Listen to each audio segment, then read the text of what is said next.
Morning, good afternoon, good evening everyone. मैं शुभांगी गुप्ता आप सबकी प्यारी दोस्त लेकर आई हूँ आप सभी के लिए पास्ट क्वेश्चन पेपर्स का सीरीज। तो जैसे कि हमने अभी तक क्वेश्चन पेपर्स का सीरीज स्टार्ट किया था, तो हमने एडवांस अकाउंट्स और एडवांस अकाउंट स्टार्ट किया था। ओके, तो उसमें से हम एएस भी कर रहे थे और चैप्टर्स भी कर रहे थे। तो आज हम क्या करेंगे, बेसिकली आज हम दोनों भी करेंगे, एएस भी करेंगे और हम एक इंटरनल रिकंस्ट्रक्शन वो एक चैप्टर भी आज कवर करेंगे।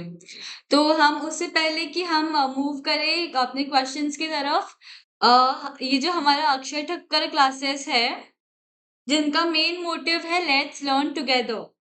तो हमारे यहाँ एफवाई जेसी से लेके एसवाई जेसी कोर्सेज ऑफर होता है और एफवाई बीकॉम से लेके टीवाई बीकॉम तक, और उसमें भी सभी कोर्सेज अवेलेबल है जैसे कि बैफ, बीबीआई, बीएमएस, और हम प्रोफेशनल लेवल पर भी कोर्सेज देते हैं, that is for CA, CS, CMA at all levels. Okay, अगर आप लोगों को कोई भी इंक्वायरी हो कोर्सेज के रिलेटेड, तो आप ये जो नंबर दिया है, ये नंबर पे आप कांटेक्ट कर सकते हो। ओके, ये नंबर आप लोग नोट डाउन कर लीजिएगा। और अगर और अब फिर आप लोग रेगुलर अपडेट्स के लिए टेलीग्राम चैनल ज्वाइन कर लीजिए, जो कि है सीए अक्षय ठक्कर क्लासेस। और हम इंस्टाग्राम पे भी है, तो आप हमें फॉलो कर लीजिए इंस्टाग्राम पे अपडेट रहने के लिए। और इंस्टाग्राम आईडी CA_अक्षय ठक्कर क्लासेस।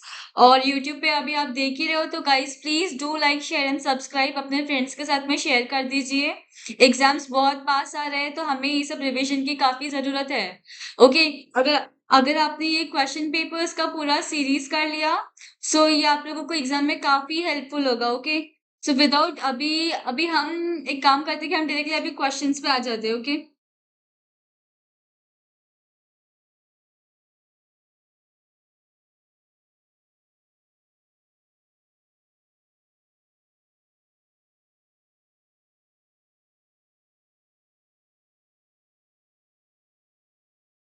सब ज्वाइन करना उस पे।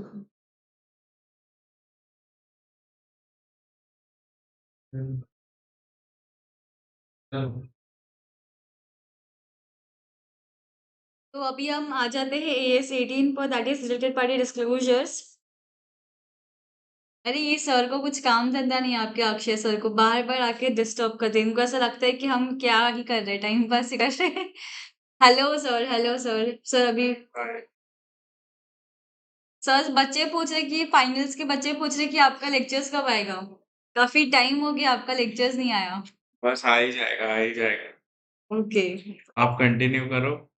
ओके, ओके, ठीक है।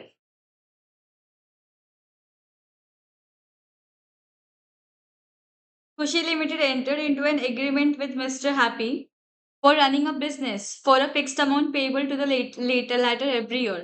और कॉन्ट्रैक्ट स्टेट करता है कि day to day management of the business will be handled by mister Happy, well all financial and operating decisions will be taken by BOD. मतलब day to day operations Happy conduct करेगा, और जो भी BOD का जो भी operating policy decision है वो बीओडी लेगा।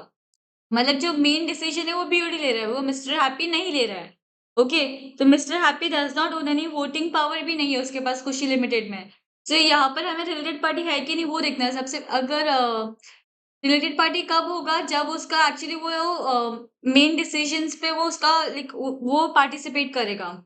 अभी यहाँ पर mister happy will not be considered age related party, क्योंकि इन एज पर AS18, ओके, जो which states individuals owning directly और indirectly, इंडिविजुअल्स जो है डायरेक्टली या इनडायरेक्टली अगर वोटिंग इंटरेस्ट रखता है कंपनी में, वोटिंग पावर अगर है ऑफ द रिपोर्टिंग एंटरप्राइज, जो उसको कंट्रोल या सिग्निफिकेंट इन्फ्लुएंस दे रहा है एंटिटी पे, ओके, तभी उसको रिलेटेड पार्टी माना जाएगा, रिलेटेड पार्टी। ओके, तो अभी यहाँ पर हमारे केस में क्या दिया है कि जो मिस्टर हैप्पी है उसका सिग्निफिकेंट इन्फ्लुएंस नहीं था। ओके, खुशी लिमिटेड में, even though there is an agreement giving him power to manage the company, company manage करने का एग्रीमेंट था, बट मेन डिसीजन लेने का एग्रीमेंट नहीं था। So in this case mister Happy is not a related party. Okay, now question number 2, Shri Bhanu relative of KMP, और भानु कौन है, रिलेटिव है KMP का, received remuneration of 3,50,000 for his service in the company। कब से कब तक का, 1 अप्रैल से 30 जून तक था। On 1st July he left the service, मतलब 3 महीने के लिए वो एम्प्लॉयमेंट पे था। Okay, you are required to suggest how the about transactions will be treated as the closing as at the closing date, that is on 31st March 2021 for the purpose of AS18, that is related party disclosures. तो according to AS18 का नाम क्या है? Related party disclosures are parties जो considered to be related if at any time during the reporting period one party has the ability, एक party के पास ability to control और सिग्निफिकेंट इन्फ्लुएंस है अगर एंटिटी में, तो वो रिलेटेड पार्टी हो जाएगा। यहाँ पर श्री भानु पहले तो रिलेटिव है KMP का, should be identified as related party for disclosure in the financial statements. Okay, because और कितने पीरियड के लिए उसको रिलेटेड पार्टी मानेंगे हम लोग? 1 अप्रैल से लेकर 30 जून तक, जितने टाइम के लिए उसने पीरियड एम्प्लॉयमेंट में था वो। ओके, तो उतने टाइम के लिए वो रिलेटेड पार्टी बन जाएगा। अभी क्वेश्चन नंबर 2 में क्या बोला है कि आइडेंटिफाई द रिलेटेड पार्टी। एक काम करते हम लोग रिलेटेड बोलने के लिए जम नहीं रहे, तो RP बोलते हैं। ओके, मेरा थोड़ा सा टंग का थोड़ा टंग ट्विस्टर मेरा होता नहीं है इतना, तो रिलेटेड पार्टी को हम RP बोलेंगे। ओके, तो फर्स्ट केस क्या है? Maya limited hold 61% shares in Sheetal limited. Okay, ये सबसे इजी सम है ये क्वेश्चन AS18 का। अभी इसको हम लिखते हैं पहले कि माया को कौन होल्ड कर रहा है, सॉरी माया किसको होल्ड कर रही है? माया होल्ड्स शीतल। ओके, फिर शीतल किसको होल्ड कर रही है? फेयर लिमिटेड को। फिर केयर होल्ड कर रहा है फेयर को। ओके, तो अभी ये केस में क्या है? पहले हमें ना बताना कि RP ट्रांजैक्शंस है कि नहीं इसमें। तो अभी रिपोर्टिंग एंटिटी पहले क्या हम लोग माया लिमिटेड एज्यूम करते हैं। तो रिपोर्टिंग एंटिटी अगर माया लिमिटेड है तो माया होल्ड कर रही है शीतल को, तो शीतल क्या है? सब्सिडरी कंपनी हो जाएगी और वो RP हो जाएगी। ओके, फिर शीतल भी होल्ड कर रही है फेयर को।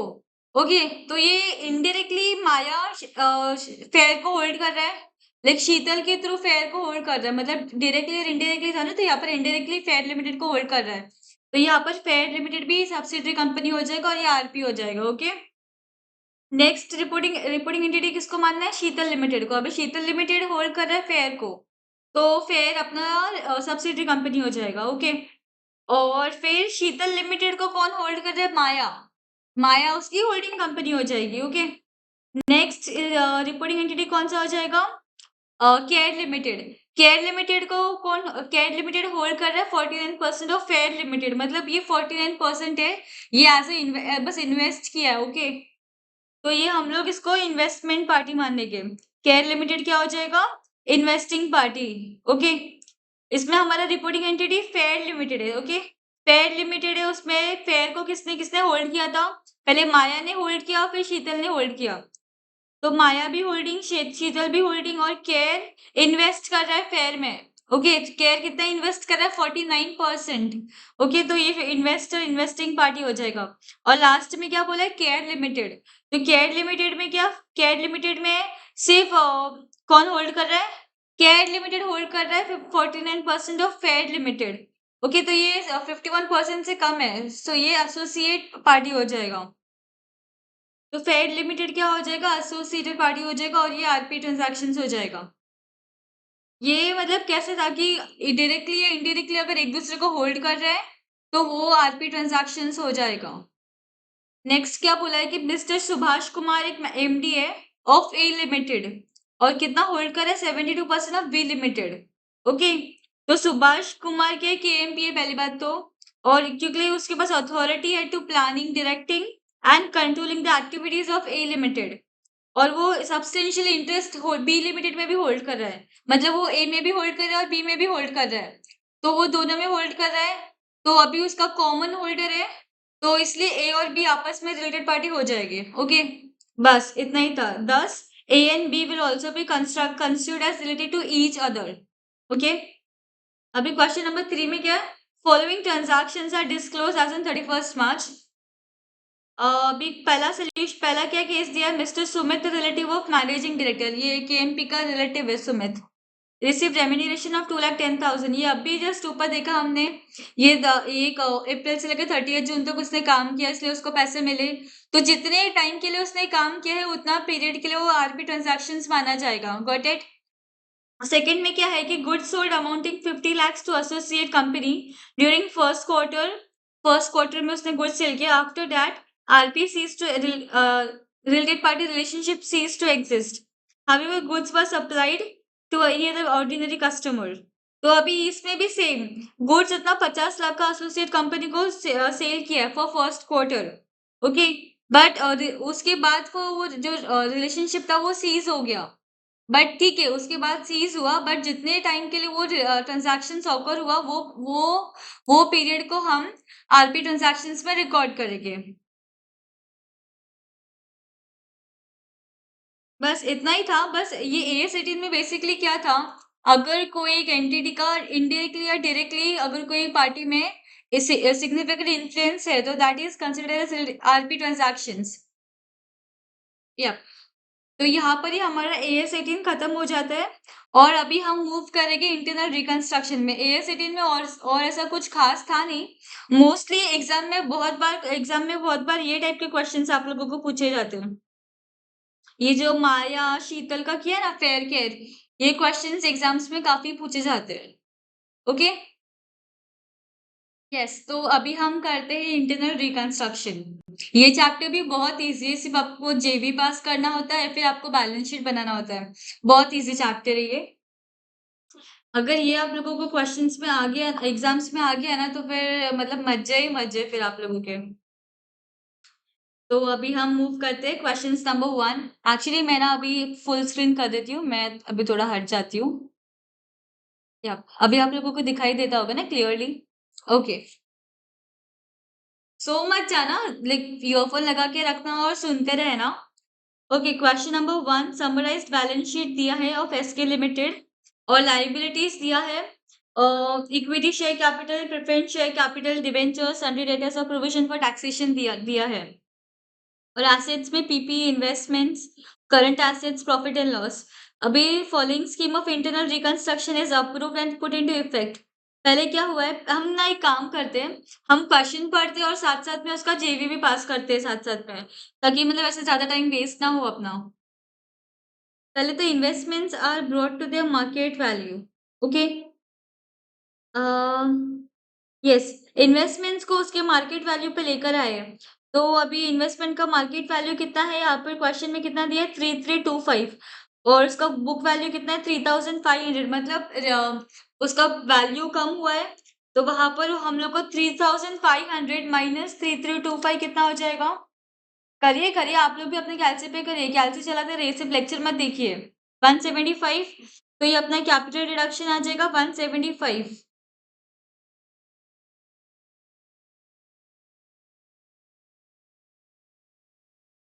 यस, आप लोगों को यहाँ पर नीचे 175 दिखा, तो ये अपना capital reduction account debit to investment. अभी इन्वेस्टमेंट का बैलेंस कम हो रहा है, तो इन्वेस्टमेंट का डेबिट बैलेंस होता है, तो कम करने के लिए हमें ऑपोजिट करना पड़ेगा। क्रेडिट में इसको 175 को रिकॉर्ड कर लिया। सेकंड क्या बोला कि टैक्सेशन लायबिलिटी कितने पे सेटल किया, 5,25,000 आउट ऑफ करंट एसेट्स। और यहाँ पर क्वेश्चन में कितना दिया, प्रोविजन फॉर टैक्सेशन 350। ओके, और 525 पे सेटल किया है। तो इसका हम कैसे करेंगे, पहले तो अपना प्रोविजन फॉर टैक्सेशन क्वेश्चन में कितना दिया है, तो उसको डेबिट करेंगे, provision for taxation account debit. और लाइबिलिटी सेटल पे कितने पे किया है, तो टू लाइबिलिटी फॉर टैक्सेशन 525। तो बैलेंसिंग फिगर जो है वो कैपिटल रिडक्शन में चला जाएगा आपका, दैट इज 175। ओके, और ये लाइबिलिटी है, फिर इसको पे करना पड़ेगा हमें, तो उसका एंट्री हो जाएगा liability for taxation account debit to current assets. Current assets मतलब बैंक अकाउंट ब्रैकेट में लिख देने का, यहाँ पर दिया नहीं अलग से, इसलिए करंट एसेट्स को ही हम लोग लिख रहे हैं। ओके, तो ये एक एंट्री हो गया हमारा। और नेक्स्ट क्या बोला कि balance and profit and loss to be written off. यहाँ पर प्रॉफिट एंड लॉस का बैलेंस कितना दिया, 2100। तो उसको राइट ऑफ करने के लिए capital reduction to profit and loss, यहाँ पर 2100 आ गया। ओके, फिर क्या बोले कि प्रेफरेंस शेयर्स है रेड्यूस टू ₹60 ईच। और अभी प्रेफरेंस शेयर्स कितना है हमारा क्वेश्चन में, 100 दिया है क्वेश्चन में। ओके, तो इसको 60 करना है, तो अभी पहले तो इसको जो 100 है उसको कैंसिल करने के लिए क्रेडिट बैलेंस से प्रेफरेंस शेयर्स को तो इसको डेबिट करना पड़ेगा। तो 8% प्रेफरेंस शेयर्स डेबिट पूरा 100 पे फेस वैल्यू पे, ओके 17,500 टू 8% प्रेफरेंस शेयर्स अभी कितने पे रिड्यूस किया, 60 पे, तो 60, तो 17,500 डिवाइड बाय 100 इंटू 60 आ जाएगा, तो कितना आएगा 10,500, और जो बैलेंसिंग फिगर है वो कैंसिल हो जाएगा, तो दैट इज वो कैपिटल रिडक्शन में चला जाएगा 7,000 रुपीज।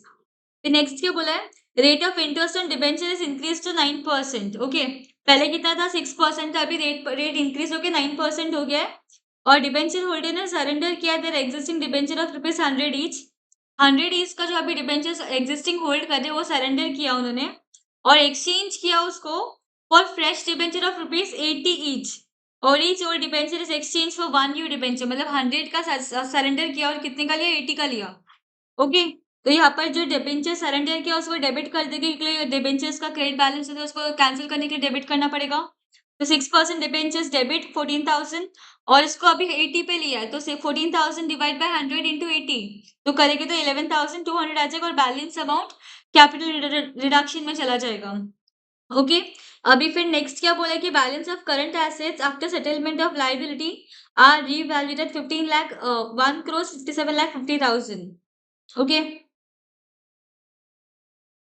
ये क्या, इसको balance of current assets, okay ये करंट एसेट्स का हम लास्ट में देखते हैं, जब भी हम पूरा एंट्रीज पास कर लेंगे तब इसका इफेक्ट देखेंगे हम। अभी पीपी का कितना बोला है कि कितने पे रिटर्न डाउन हुआ है, टू 80%, मतलब 20% का रिडक्शन हुआ है, वो जो रिडक्शन हुआ है उसको हम कहाँ पर ट्रांसफर करेंगे, कैपिटल रिडक्शन में, तो यहाँ पर जो लास्ट एंट्री हमने पास किया था तो हम कंबाइंड एंट्री पास करेंगे, इसमें हर एक का अलग अलग पास करते नहीं बैठेंगे, तो ये कैपिटल रिडक्शन टू पीपीई, तो return on to 80%, okay PP का वैल्यू कितना है 43,750, इसका इसका 80% रिटर्न डाउन मतलब 20% रिड्यूस हुआ है, तो इसका 20% कितना हो जाएगा 8750, तो उतने से हमें क्रेडिट करना है, ओके तो फिक्स्ड एसेट्स कितना अमाउंट हो जाएगा 8750, ये कैसे है 8750 पीपी 43,750 का 20% उतना रिडक्शन हुआ है, और फिर one of the creditors of the company for ₹70 lakhs give up 50% of his claim, creditors का कितना है अमाउंट फॉर 17,500, तो उसको डेबिट कर देंगे हम, उसने पहले गिव अप कितना किया 50% क्लेम गिव अप किया, जो गिव अप किया वो कहा जाएगा कैपिटल रिडक्शन में, तो ये 7,000 डेबिट हो गया, और जो गिव अप किया वो क्रेडिट हो जाएगा कैपिटल रिडक्शन में 3,500, आगे क्या बोला है कि और बाकी का जो 50% बचा उसके जगह पे उसको क्या मिला 8,75,000 इक्विटी शेयर्स मिला ऑफ ₹4 ईच, तो 8,75,000 इंटू 4 करेंगे तो कितना आ जाएगा 35 lakhs, ओके तो उसी को क्रेडिट कर देने का, तो हमारा ये पूरा एंट्री हो जाता है, और अभी क्या बोला है, बस अभी हमारा सब हो गया, और इक्विटी शेयर कैपिटल का किधर बोला था क्या, यस इक्विटी शेयर कैपिटल का भी हाँ लास्ट में बोला कि creditor one of the creditor of the company give a 50% of its claim, और यहाँ पर क्वेश्चन में एक लिखना, यहाँ पर लिखा नहीं, प्रिंटिंग एक ओमिशन हो गया प्रिंटिंग में, बट उसमें कैसा था कि equity share capital has been reduced to ₹4 each, तो इक्विटी शेयर कैपिटल क्वेश्चन में कितना दिया 10 का दिया है, ओके तो अभी 4 पे लाना है, तो 10 का जो दिया उसको कैंसिल करके डेबिट में उधर लिखना पड़ेगा, ओके और हमें 4 पे लाना है, तो इक्विटी शेयर कैपिटल 4 रुपये फेस वैल्यू कितना आ जाएगा 4, तो 35,000 को डिवाइड बाई 10 इंटू 4, तो अपना क्या कितना आ जाएगा 14,000, और जो बैलेंस अमाउंट है वो कैपिटल रिडक्शन में चला जाएगा, तो इसी तरह से हमारा पूरा जेबी पास करके हो गया, ओके और ये कैपिटल रिडक्शन अकाउंट आप लोग अपने वर्किंग के लिए बना सकते हो, मतलब जो आप एंट्री पास कर रहे हो ना उसी का पोस्टिंग ये अकाउंट में करना है, ओके इतना ये बहुत इजी है, इसमें भी आप लोगों को बताने की जरूरत नहीं है, तो बस इतना ही था सम्स, ओके ज्यादा कुछ था नहीं, इसमें सिर्फ जेबी पास करना था, और आगे सम्स में आप लोगों को शायद बैलेंस शीट बनाने के लिए भी बोलेगा। Yes, now let's move on to question number 2. Following is a summarised balance sheet of fortunate limited, इसमें लाइबिलिटीज दे दिया है, प्रॉफिट एंड लॉस दिया है, और एसेट्स में buildings fixed assets inventory trade receivable दिया है, यहाँ पर क्या बोला कि कंपनी शॉर्टेज में वर्किंग कैपिटल के लिए स्कीम ऑफ रिकंस्ट्रक्शन दिया है, और ये प्रेफरेंस डिविडेंड एरियर है फॉर द लास्ट 5 years, यहाँ पर सबसे पहले एडजस्टमेंट क्या हो जाएगा, क्या दिया है equity share holders have agreed that their 50 share should be reduced to ₹5, okay और 45 कैंसिल करेंगे, ओके ओके पहले तो 50 जितना है उसको पूरा नोट डाउन करना, डेबिट कर देना, अगर क्रेडिट है तो उसको कैंसिल करने के लिए डेबिट किया पूरा पूरा का पूरा 9,37,500, फिर इसको 45 कैंसिल करने का, तो ये 45, तो 45 कैंसिल किया और 5 रुपीज का इक्विटी शेयर कैपिटल अभी भी है। ओके, फिर बाद में क्या बोला है कि they have also agreed to subscribe for 3 new equity shares of ₹5 each. तो 3 न्यू इक्विटी शेयर्स और सब्सक्राइब करने के लिए बोला है। तो अभी अपना कितना 93,750 है, तो ये और 3 नया लेने का, तो 93,750 इंटू 3, तो बैंक अकाउंट डेबिट सब्सक्राइब करने का एंट्री क्या आ जाएगा, इश्यू करने का bank account debit to equity share capital, 3 news issue किया तो bank account debit to equity share capital 2,81,250। Okay, फिर नेक्स्ट क्या बोला कि preference share holder have agreed to forgo the arrear of dividend, dividend forgo करना है और उसके जगह पे क्या मिला है 50% प्रेफरेंस शेयर्स और ऑफ कितना 4 न्यू मिला है, 4 नया प्रेफरेंस शेयर्स मिला है 6% और 3 न्यू इक्विटी शेयर्स मिला है ₹5 ईच का। तो पहले जो प्रेफरेंस शेयर्स कितना है हमारा 7,50,000, उसको यहाँ पर कैंसिल करना है तो यहाँ पर डेबिट करना है। फिर इसके बदले में क्या मिल रहा है 6% प्रेफरेंस शेयर कैपिटल मिल रहा है, और कितना मिल रहा है तो 6% प्रेफरेंस शेयर कैपिटल कितना मिल रहा है 4 न्यू 6% प्रेफरेंस शेयर कैपिटल, तो 15,000 इंटू 4 इंटू 10, तो कितना आ जाएगा 6 लाख आ जाएगा। और इक्विटी शेयर कैपिटल कितना बोला है पर 3 न्यू इक्विटी शेयर कैपिटल, तो 15,000 का 3 new capital eight rupees 5। Okay, कितने का मिल रहा है, सॉरी यहाँ पर एट ₹5, तो 15,000 इंटू 3 इंटू 5 आ जाएगा 2,25,000। तो हमारा कौन सा एंट्री होगा, ये हो गया और ये हो गया और ये हो गया। नेक्स्ट क्वेश्चन में क्या बोला है इधर, यहाँ पर क्या बोला है कि lenders of the company for 1,87,500 have agreed to convert their loan into shares and for this purpose they will be allotted 15,000 new preference shares of ₹10 each and 7,500 का इक्विटी शेयर्स। तो जो लेंडर था उसको कैंसिल करना है, तो lender का क्या लोन अकाउंट डेबिट कितने से 1,87,500, तो 1,87,500 तो 6% प्रेफरेंस शेयर कैपिटल बोला है और कितना बोला है 15,000 new preference share of ₹10 each, 15,000 into 10 1,50,000 और इक्विटी शेयर्स का क्या 7,500 फॉर ₹5 ईच, तो 7,500 इंटू 5 37,500। तो हमारा ये एंट्री भी एक हो गया। नेक्स्ट क्या बोला है क्वेश्चन में कि directors have agreed to subscribe in cash for 25,000 of ₹5 each, तो न्यू शेयर सब्सक्राइब करें तो उसका एंट्री क्या आ जाएगा bank account debit to equity share capital, 25,000 share subscribe कर रहे हैं एट ₹5, तो 1,25,000, तो ये एक एंट्री भी हो गया और लोन का भी हो गया। अभी नेक्स्ट क्वेश्चन में क्या बोला है कि जो भी हमें कैश मिला है by issue of new shares 2,50,000 is to be use to reduce the loan, 2.5 lakh loan reduce करने के लिए यूज किया है, तो क्या एंट्री हो जाएगा loan account debit to bank account. Okay, loan reduce करना मतलब उसका जो क्रेडिट बैलेंस है उसको रिड्यूस करने के लिए डेबिट करना है, तो loan account debit to bank 2,50,000। Okay, और ये इशू का जो बैंक का जो सब्सक्राइब इक्विटी शेयर जो कैपिटल जो सब्सक्राइब किया था तो उसका एक एंट्री आप ऐसे भी कर सकते हो और या फिर कंबाइंड करके भी कर सकते हो। ये अलग अलग लोग ने एंट्री पास किया है, bank account debit to equity share application, फिर equity share application to equity share capital. तो आप लोग क्या कर सकते हो, इसको आप डायरेक्टली मर्ज करके, अभी ये क्रेडिट और डेबिट ये कैंसिल हो जाएगा तो बचेगा क्या bank to equity share capital, तो आप डायरेक्टली ये एंट्री पास किए तो भी चलेगा। ओके, जो हम नॉर्मली पास करते हैं bank account debit equity share capital account. तो देखा जाए तो हमारा सब जेबी पास करके हो गया है। यस, बट यहाँ पर अभी क्वेश्चन में हमें और एक बोला है कि इक्विटी शेयर कैपिटल क्या जो cancelled is to be applied to write off debit balance and profit and loss. Debit balance कितना है प्रॉफिट एंड लॉस में 5,63,000, तो इसको कैंसिल करना पड़ेगा, तो उसके लिए एंट्री क्या हो जाएगी capital reduction account debit to profit and loss, कितना है 5,63,000, ये कैंसिल कर दिया। और क्या बोला है 43,750 राइट ऑफ करना है from the value of plant, तो ये 43,000 राइट ऑफ किया, राइट ऑफ के लिए ऑपोजिट इफेक्ट दिया, क्रेडिट किया टू प्लांट। और यहाँ पर क्वेश्चन में क्या बोला है any balance remaining is to be used to write down the value of trademark and goodwill. तो अभी कैपिटल रिडक्शन में टोटल बैलेंस कितना आएगा उसको निकालने के लिए हम क्या करेंगे, पहले ये कैपिटल रिडक्शन यहाँ का 8,43,000 ये एक हो गया, और क्या ऐड करेंगे कैपिटल रिडक्शन में -75,000, यहाँ पर डेबिट बैलेंस है इसलिए माइनस हो जाएगा 75,000। ओके, तो ये 8,43,750 माइनस 75,000 कितना आ जाएगा 7,68,000, तो 7,68,000 से हमें कैपिटल रिडक्शन को डेबिट करना है और जो बैलेंसिंग फिगर आ जाएगा 1,61,250 का, तो वो गुडविल में जाएगा, ट्रेडमार्क एंड गुडविल, क्योंकि यहाँ पर क्वेश्चन में बोला है कि balance remaining is to be used to return down the value of trademark and goodwill. Okay, और बाकी क्या बोले कि nominal capital as reduce is to be increase to rupees 8,12,500।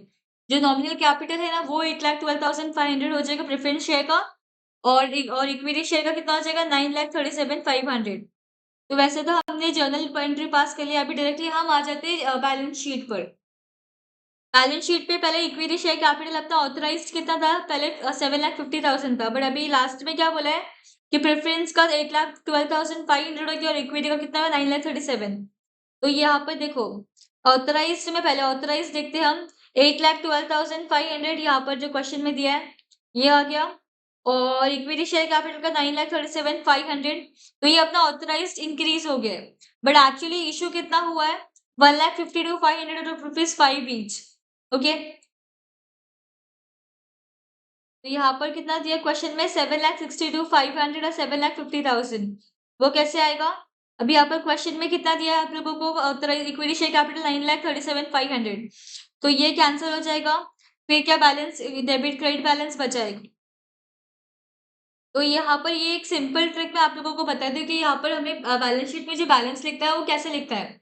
यहाँ पर क्वेश्चन में कितना बैलेंस दिया इक्विटी शेयर कैपिटल का 9,37,500, तो ये अपना डेबिट क्रेडिट डेबिट कैंसिल हो गया, ये कैंसिल हो गया। फिर ये इक्विटी शेयर कैपिटल का वापस से बैलेंस आ गया 93,750 प्लस, और किधर इक्विटी शेयर कैपिटल है, यस ये 2,81,250। तो 93 आप लोग भी साइड में कैलकुलेट करो, मैं भी करती हूँ। तो 93,750 प्लस 2,81,250 कितना हो जाएगा 3,75,000। और किधर इक्विटी शेयर कैपिटल है, यस यहाँ पर है 2,25,000 प्लस 2,25,000, और किधर है यहाँ पर इक्विटी शेयर कैपिटल, यहाँ पर है नीचे 37,500 प्लस 37,500, और इधर इक्विटी शेयर एप्लीकेशन, तो ये डेबिट और ये क्रेडिट सामने सामने कैंसिल होगा, और ये इक्विटी शेयर कैपिटल कितना हो जाएगा 1,25,000 ऐड हो जाएगा। ओके, तो कितना आता है 7,62,500। अगर आप लोगों ने मैंने अभी जो बोला है सबको ऐड किया तो आपका आंसर आ जाएगा 7,62,500। और सेम हमें प्रेफरेंस शेयर कैपिटल में भी करना है। यहाँ पर 7,50,000 बैलेंस है, 7,50,000, और हमने जेवी पास किया, यहाँ पर कहा देखना प्रेफरेंस शेयर कैपिटल का, यस यहाँ पर किया, तो ये क्रेडिट और डेबिट कैंसिल हो जाएगा। और यहाँ पर वापस से 6 लाख का प्रेफरेंस शेयर्स इशू किया, तो 6 लाख का बैलेंस है अभी फिलहाल के लिए प्रेफरेंस शेयर्स में। यहाँ पर भी 6 लाख कितना 6 लाख और 1,50,000 7,50,000 हो जाएगा, और किधर यहाँ पर दिया नहीं, तो कितना हो जाएगा बैलेंस 7,50,000। ओके, तो ये हमारा टैली हो गया, इससे टोटल कितना शेयर कैपिटल हो जाएगा 15,12,500। और यहाँ पर फिर क्वेश्चन में प्रॉफिट एंड लॉस अकाउंट का बैलेंस दिया, डेबिट बैलेंस 5,63,000 जो हमने यहाँ पर राइट ऑफ कर दिया था, ये देखो ये 5,63,000 हमने यहाँ पर राइट ऑफ किया था। फिर next is loan account 7,16,250, loan का भी यहाँ पर भी हमने कैंसिल किया था 1,87,500। तो 7,16,250 अगर आप करोगे माइनस 1,87,500 तो कितना आ जाएगा 5,28,750। यहाँ पर क्वेश्चन में कितना लिखा है, और भी है क्या लोन, हाँ यहाँ पर भी है ना 2,50,000 माइनस 2,50,000 कितना आ जाएगा 2,78,750। नेक्स्ट ट्रेड पेबल दिया है तो 2,58,750 आ जाएगा। इसमें कुछ एडजस्टमेंट बोला नहीं था तो एज इट इज आ जाएगा। अदर लाइबिलिटीज में 43,750 इसके रिलेटेड कुछ बोला नहीं था तो ये भी एज इट इज आ जाएगा। अभी एसेट साइड में बिल्डिंग कितना बोला है 5 लाख, तो बिल्डिंग का भी हम देखें तो 5 लाख बिल्डिंग का भी एडजस्टमेंट का कुछ बोला नहीं था तो ये एज इट इज आ जाएगा। फिर प्लांट में 3,25,000 है, तो प्लांट के रिलेटेड यहाँ पर क्वेश्चन में बोला था एडजस्टमेंट में कि वो राइट ऑफ हो रहा है, कितने से राइट ऑफ हो रहा है 43,750। तो ये जो बैलेंस है 3,25,000 उसमें से कितना माइनस हो जाएगा अपना 3,25,000 माइनस 43,750 2,91,250 आ जाएगा। तो ये रहा 2,91,250 दोनों का एडिशन मिला के 7,91,250 अपना पीपी का बैलेंस आ जाएगा। नेक्स्ट इंटेंजिबल एसेट्स यहाँ पर क्वेश्चन में कितना दिया 3,97,500 और यहाँ पर हमने राइट ऑफ कितना कितना किया 1,61,250। तो कितना क्वेश्चन में दिया बैलेंस 3,97,500 माइनस 1,61,250 कितना आ जाएगा 2,36,250। तो हमारा इंटेंजिबल का बैलेंस कितना आ जाएगा 2,37,250। और इन्वेंट्री का कितना बोला 5 लाख, तो इसका एडजस्टमेंट कुछ बोला नहीं तो एज इट इज आ जाएगा। सेम ट्रेड रिसीवेबल का भी कुछ बोला नहीं तो एज इट इज आ जाएगा। बट अभी यहाँ पर कैश अकाउंट का देखना है, हमने यहाँ पर कैश अकाउंट यहाँ पर बैलेंस शीट में दिया नहीं है यहाँ पर कहीं पे भी। तो हमने अभी जो भी न्यू एंट्रीज पास किया उसमें से हमें देखना है कि बैंक का कितना बैलेंस है। यहाँ पर कुछ भी नहीं आ जाएगा कैपिटल, यहाँ पर बैंक का ये 2,81,250 ये बैलेंस आ गया। डेबिट बैलेंस है तो ये ऐड हो जाएगा। फिर बाद में और किधर है? यस, यहाँ पर प्लस 1,25,000 और किधर? यस, यहाँ पर लोन प्रीपे किया तो इसके लिए 2,50,000 है, इसमें से माइनस हो जाएगा तो बैलेंस कितना बचता है? 1,56,250। तो यहाँ पर हमारा बैलेंस शीट भी बन जाता है। अभी जो मैंने मेथड सिखाया आपको ये जेबी से ही आप लोग चेक कर सकते हो। ये बहुत इजी मेथड होगा आप लोगों के लिए सॉल्व करने के लिए, कोई भी पॉइंट मिस भी नहीं होगा इसमें। ओके, तो यहाँ पर हमारा क्वेश्चन नंबर 2 खत्म हो जाता है। Now let's move on to question number 3। Question number 3 में कैसे है? जो सप्रा लिमिटेड है has laid down the following terms upon the sanction of reconstruction. पहले तो इस ये हम क्वेश्चन रीड करते करते साथ में जेवी भी पास करते हैं। हमें निकालना क्या है? Required to show journal entries okay in the books of Sapra और बैलेंस शीट भी बनाना क्या है, ठीक है। और यहाँ पर क्या बोला है specifically? Considering that balance in general reserve is utilise to write off losses. हमें सिर्फ जनरल रिजर्व का बैलेंस यूज करना है राइट ऑफ करने के लिए। ओके, तो यहाँ पर अभी पहला एडजस्टमेंट क्या बोला है कि share holders to receive in leave of their present holding at 7,50,000 share of rupees 10 each। तो 7,50,000 की होल्डिंग्स के बिहाफ पे अभी ये लोग को ये 3 चीज मिल रहा है। तो अभी ये जो जा रहा है मतलब ये राइट ऑफ हो रहा है, तो इसको डेबिट कर देंगे equity share capital account debit. उसके बदले में क्या क्या मिल रहा है? New fully paid equity shares मिल रहा है ऑफ रुपीज 10 each। तो 7,50,000 का 3/5 करोगे और इंटू 10 तो कितना आ जाएगा? 45 lakhs। और फिर बाद में सेकंड में क्या बोल रहे हैं? 10% 6% ₹10 का 6% प्रेफरेंस शेयर्स कैपिटल मिल रहा है 2/5। तो और ये किसका बोल रहे हैं? Of the above new equity shares. इसका नहीं निकालना है, ये जो अभी ऊपर ऊपर 3/5 का निकाला है ना हमने, इसका 2/5 निकालना है। मतलब 45 lakhs का 2/5 कितना हो जाएगा? 18 इंटू 10 तो कितना हो जाएगा? 18 lakhs। Got it? ये पूरा ध्यान से पढ़ना, यहाँ पर आप लोग गड़बड़ हो सकता है। Of the above new equity shares मतलब यहाँ पर जो न्यू बोला है ना, इसका 2/5 लेना था, ना कि इसका लेना है। बाद में क्या? 7% डिबेंचर्स ऑफ रुपीज 2,50,000। तो ये 2,50,000 और जो बाकी बैलेंसिंग अमाउंट जाएगा कैपिटल रिडक्शन अकाउंट में। बाद में इसको गुडविल को भी राइट ऑफ करना है कंप्लीटली 2,70,000। तो 2 लाख हम लोग एक कॉमन एंट्री पास करेंगे, तो कैपिटल रिडक्शन को डेबिट कर देते तो गुडविल कितना? 2,70,000। प्लांट एंड मशीनरी को रेड्यूस करना है बाय रुपीज 1 लाख, तो यहाँ पर ये to plant and machinery 1 lakh आ जाएगा। फर्नीचर को रेड्यूस किया बाय 88,000, तो ये भी 88,000 आ जाएगा। और बिल्डिंग को अप्रिशिएट करना है, तो बिल्डिंग को अप्रिशिएट करने के लिए उसका डेबिट बैलेंस बढ़ाना पड़ेगा। तो building debit to rupees 1,50,000। Investment 6 lakhs to be brought down to its existing market price 1 lakh of rupees 1,80,000। तो 6 लाख का इन्वेस्टमेंट को 1,80,000 पे लाया तो कितना रेड्यूस हुआ इसमें? 4,20,000। तो उतना उसको क्रेडिट कर देने का है। नेक्स्ट इसमें राइट ऑफ करना है प्रॉफिट एंड लॉस का डेबिट बैलेंस 2,25,000, तो उसको भी क्रेडिट करना है यहाँ पर। और in case of any shortfall balance of general reserve 43,000 can be use. Shortfall की जगह पे जनरल रिजर्व का बैलेंस हम यूज कर सकते हैं। ओके, तो यहाँ पर ये केस में तो शॉर्टफॉल कितने का पड़ रहा है? कैपिटल रिडक्शन का बैलेंस कितना आ जाएगा हमारा? 9,53,000। ओके, और यहाँ पर डेबिट क्रेडिट में कितना? 9,53,000। तो 3,000 का शॉर्टफॉल हो रहा है, तो हम यहाँ पर ये जनरल रिजर्व से 3,000 यूज करेंगे। तो ये जनरल रिजर्व अकाउंट डेबिट और कैपिटल रिडक्शन अकाउंट। ओके, बस ये यहाँ पर ही हमारा हो जाता है इंटरनल रिकंस्ट्रक्शन चैप्टर खत्म। ये बहुत इजी चैप्टर है, आप लोगों को सिर्फ जर्नल एंट्रीज प्रॉपर समझ के मारना है, फिर वो जर्नल एंट्रीज को देख के आप लोगों को बैलेंस शीट का पोस्टिंग करना है। ओके, और कुछ ऐसा ये चैप्टर में इतना कुछ खास था नहीं। Okay, so here we'll end our session. Thank you so much everyone.